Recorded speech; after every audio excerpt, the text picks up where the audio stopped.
Hi, Max hier von FSR Tactical und diesmal ein Overnighter bei schlechtem Wetter. Ich bin mal wieder nicht allein unterwegs, sondern Hülle ist dabei, da ist er. Und ja, wir haben uns vorgenommen, einfach mal rauszugehen, weil wir schon ewig nicht mehr zusammen draußen waren. Wir sind bei super gutem Wetter gestartet und ich dachte schon, weil Wettervorhersage ist eigentlich schlecht. Und immer wenn ich das vorhabe, dann wird dann richtiges Kaiserwetter. Aber hier sieht es jetzt so aus, als würde doch ein bisschen schlechteres Wetter werden.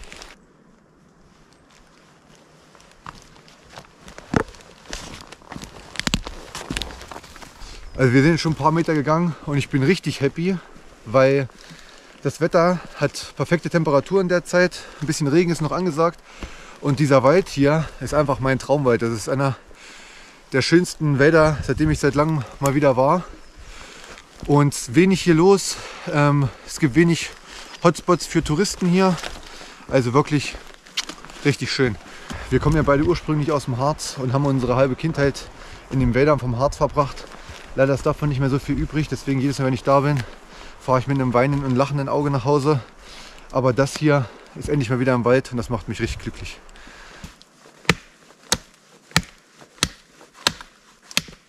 Wie Butter. Wir haben auf jeden Fall jetzt einen Lagerplatz gefunden und waren jetzt ein bisschen auskundschaften, weil ich immer noch nicht mir vorstellen kann, dass hier einfach nichts los ist in diesem Wald. Aber um unseren Schlafplatz drumherum ist wirklich einfach gar nichts. Den Ast haben wir uns da hinten mitgenommen, den spitze ich jetzt an, hau den hier im Boden und dann bauen wir uns da erstmal unser Tarp hin.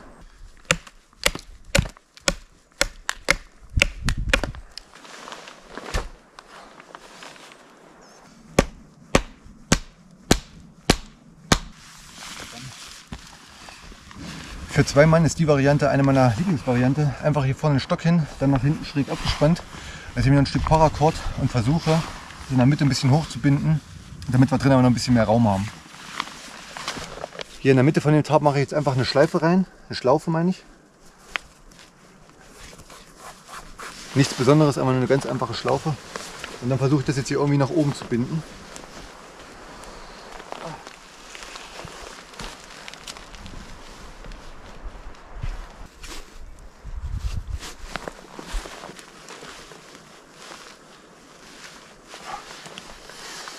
So, einfach noch ein paar Heringe selbst geschnitzt.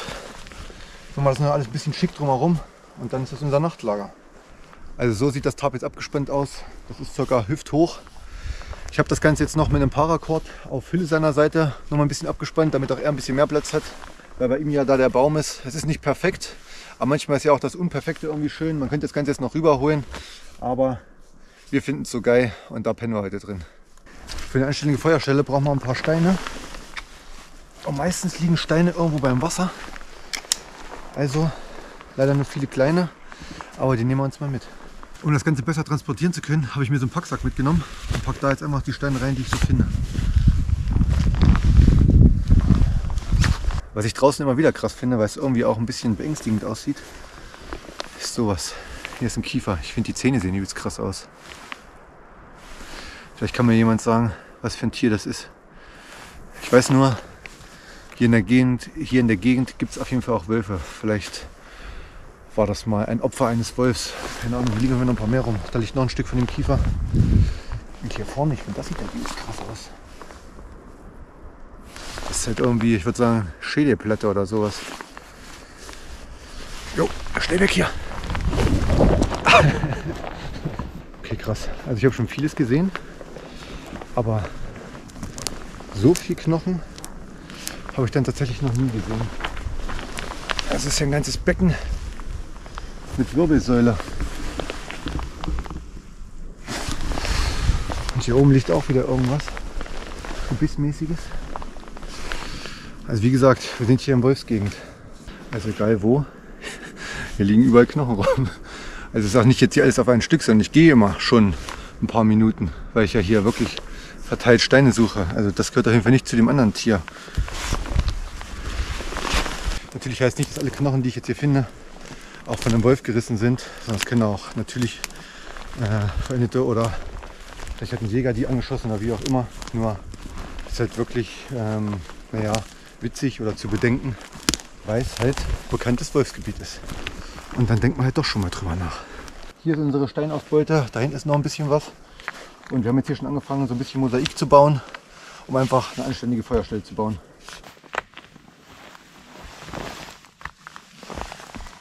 Wir bauen jetzt hier noch eine kleine Mauer, damit unser Feuer dann schön in unseren Schlafplatz rein reflektiert. Und außerdem kommt von der Seite auch der Wind und man kann dann unser Feuer nicht von allzu weit aufklären, beziehungsweise hoffe ich, dass man es dann nicht von allzu weit aufklären kann.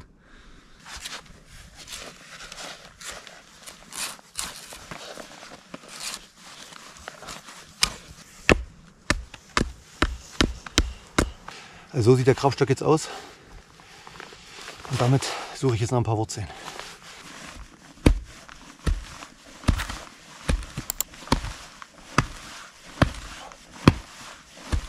Und dann, wenn man das so ein bisschen aufgeklopft hat, dann findet man die erste Wurzel. Hier ist so eine. Und dann immer weiter klopfen, um einfach dieser Wurzel zu folgen. Ich habe jetzt hier so ein bisschen was ausgegraben. Leider sind da viele dicke Wurzeln, deswegen kriege ich nicht so viel frei.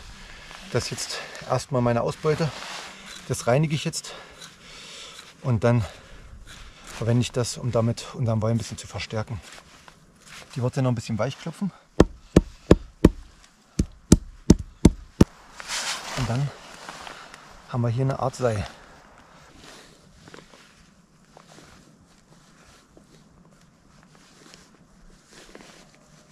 Mehr ist es tatsächlich nicht, das ist nur damit das hier oben ein bisschen mehr auf Spannung ist, damit die Äste da einfach besser drin halten.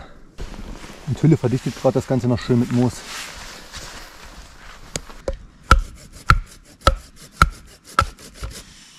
Teamwork make the dream work. Yes. Also ich habe ein Stückchen Kiefernsparen gefunden und das brennt halt super geil.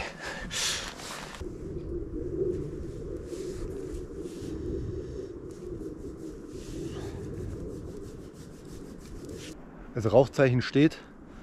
Das Holz ist halt so nass, obwohl wir es schon von toten Bäumen geholt haben. Und, aber es hat die letzten Tage halt so doll geregnet, dass alles klitschnass ist. Selbst das ganze feine Zeug. Auch da hinten liegt halt eine tote Fichte oder irgendwas. Das geht einmal nicht an tatsächlich. Wir sind gerade echt am Überlegen, wir könnten das Feuer auf jeden Fall halten. Beziehungsweise es ist halt an. Aber dadurch, dass es halt so echt nass ist, qualmt das halt hier wie Sau. Und ich will jetzt hier auch keinen Großeinsatz auslösen. Und außerdem, es zieht ja alles da bei uns auch ins Tarp rein. Also da drinnen können wir jetzt wahrscheinlich gut Fisch räuchern. Aber ja, mal schauen, wie es jetzt bei uns hier weitergeht.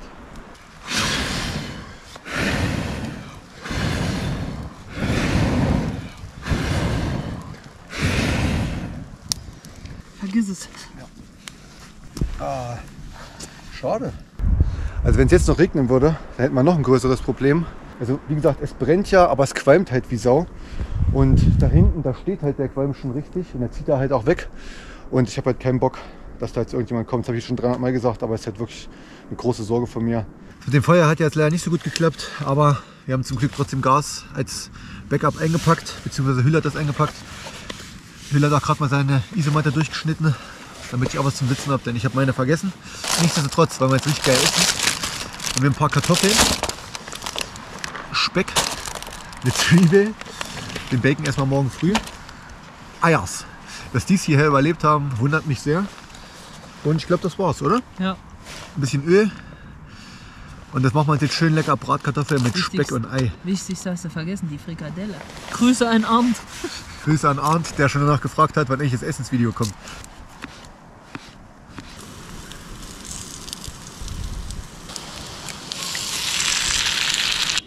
So, jetzt schmeiße ich euch hier einen zurecht. Ihr wolltet ja unbedingt ein Fressensvideo. Wenn schon kein Feuer, dann bin ich geile Bratkartoffeln mit Zwiebeln und Speck. Das hat mich ja voll gekleckert.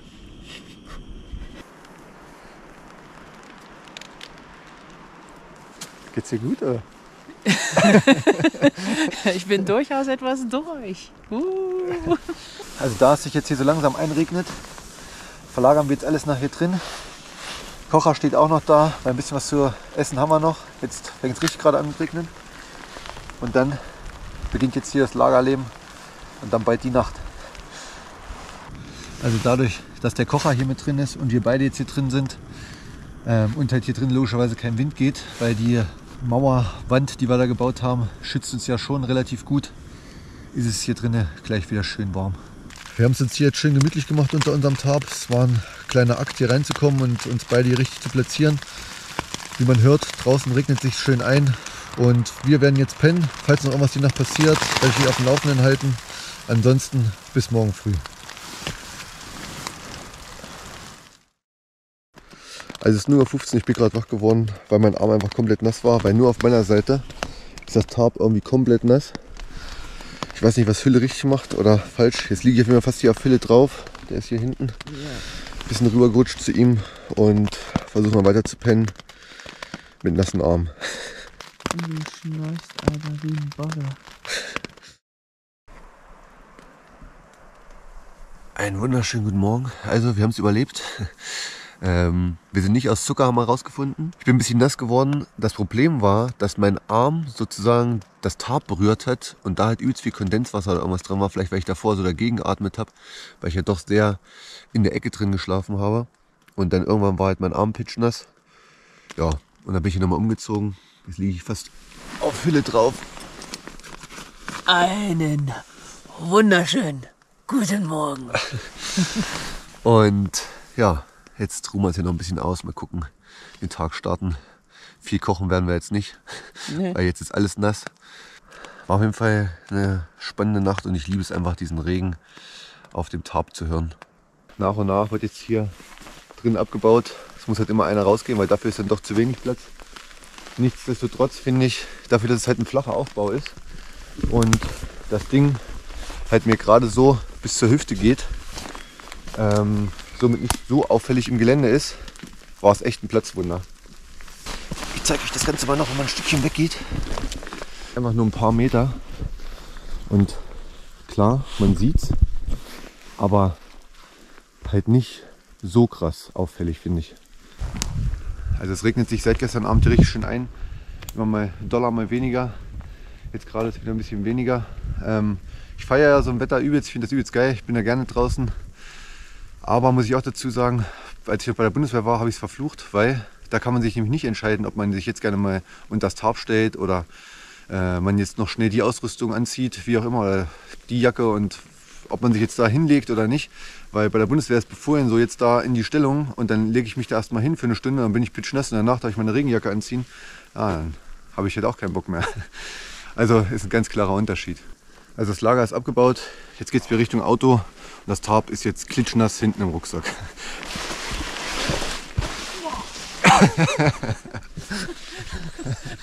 Keine Rücksicht auf Verluste. Also kommen wir zum Fazit. Es war ein super Overnighter. Der Wald hier ist der Hammer. Ich bin super happy, auch mit dem Regen. Ich wollte ja unbedingt Regen, von daher ist hier alles so gewesen, wie ich es mir vorstelle. Auch, dass uns der Regengott erlaubt hat, erstmal ein bisschen was zu bauen und dann erst richtig angefangen hat mit Regen. Ist halt eigentlich genau optimal. Von daher gehe ich hier auf jeden Fall mit einem richtig fetten Lächeln nach Hause. Und zu den negativen Teilen ist halt, dass das Feuer nicht anging, okay. Aber da muss ich mich vielleicht in der Theorie noch mal ein bisschen mit auseinandersetzen. Oder vielleicht hat ja jemand von euch da eine Idee und haut es unten in die Kommentare. Ansonsten auch das Tarp war eine super Aufbauvariante, gerade für 2 Mann. Das war ja ein 3x3 Meter Tarp. Besser kann man das, glaube ich, auch nicht wirklich spannen. Also, falls dir das Video gefallen hat, wie immer, lasst einen Kommentar da, liked das Video und abonniert den Kanal. In dem Sinne, bis zum nächsten Mal. Ciao. Habe ich noch irgendwas, was ich noch erwähnen wollte? Nee. Ja.